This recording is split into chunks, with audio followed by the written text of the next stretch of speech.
Il s'appelle Pépé Antoine Lama et vient de décrocher le meilleur prix du concours international de plaidoirie organisé à Nouakchott en Mauritanie par l'Institut international des droits de l'homme. Son trophée a été présenté ce mercredi au siège du barreau de Guinée. Reportage Mamadou Saliouba, El Hadj Aliouba. Il affiche son sourire et son trophée obtenu à l'international. Maître Pépé Antoine Lama, ici à droite de l'écran, a honoré la Guinée au concours international des plaidoiries pour les droits de l'homme. Cette finaliste venue d'Afrique, d'Amérique et d'Europe était à Nouakchott pour le même prix. Tous ont échoué devant la Guinée.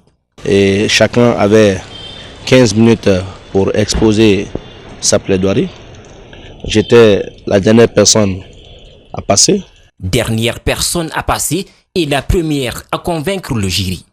Le jeune avocat, comme l'exige le concours, a plaidé sur un cas individuel de violation des droits de l'homme. Et c'est l'histoire d'un jeune élève de 17 ans touché par une balle lors des massacres de Zogota qui a tout précipité. J'ai plaidé sur la situation de feu Nazio Pascal Collier, une des victimes du massacre de Zogota, qui avait reçu une balle dans son épaule, qui n'a pas reçu des soins appropriés, qui n'a pas bénéficié de l'accompagnement de l'État, qui n'a pas obtenu justice, qui malheureusement est décédé sans avoir connu la justice. Un homme de justice qui combat l'injustice et qui dénonce la volonté de l'État à ne pas rendre justice.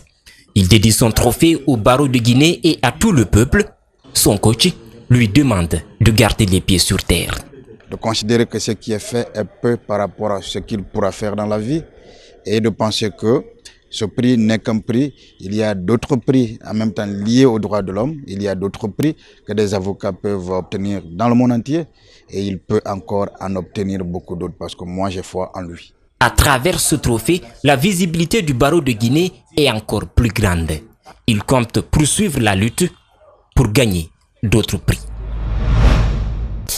Le colloque sur le rapport national 2017 portant sur le développement humain durable en Guinée a démarré ce matin. C'est un rapport qui met l'accent sur la promotion d'une économie responsable, la préservation de l'environnement et la cohésion sociale.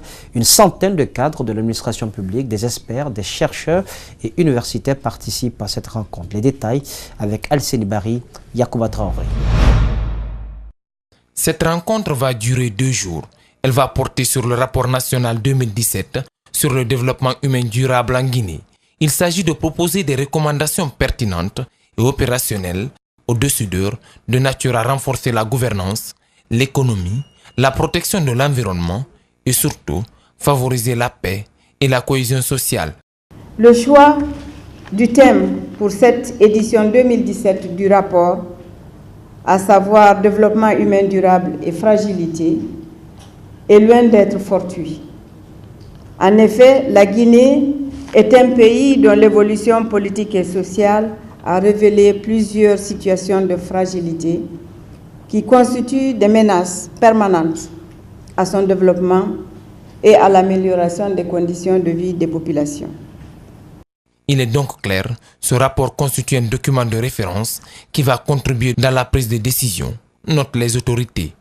Il en a résulté la nécessité de mettre l'accent sur des enseignements majeurs, à savoir une dimension économique qui prend en compte les indicateurs de développement économique, une dimension sociale qui capte la qualité de la vie et des problèmes d'inégalité, et une dimension environnementale qui associe des préoccupations liées à la protection de l'environnement.